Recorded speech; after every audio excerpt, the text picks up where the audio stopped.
everyone, welcome back to my channel. If you are new, my name is Nikki with MontanaCrochetCreations.com.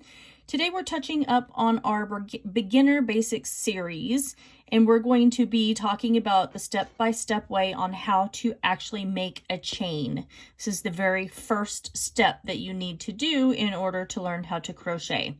So what I like to do is hold my yarn between my pointer and my thumb, and then I take this little tiny piece of yarn right here and I just kind of hold it between my middle finger and my thumb as well.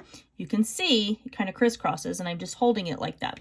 Then I take my working yarn, and that's your piece of yarn that's always going to be attached to your skein that you're going to be working from. Then I take my yarn and wrap it around just like that, and then it gets put in between my thumb and middle finger again.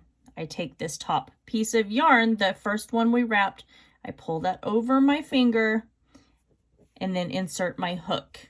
That is our slip knot right there.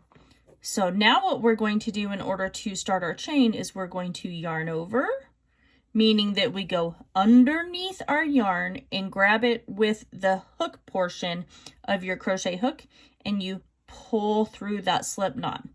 That's your first chain.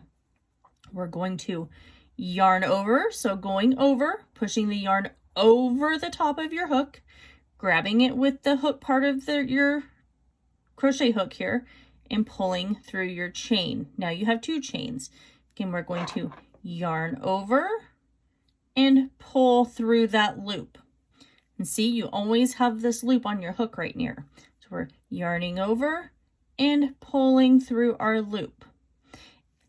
Yarning over and pulling through our loop. And now most crochet patterns will tell you exactly how many chains you need to begin with whenever you're starting a project, and then you just go from there. And depending on how long it is, this is what your chain should look like. It should be nice and tight.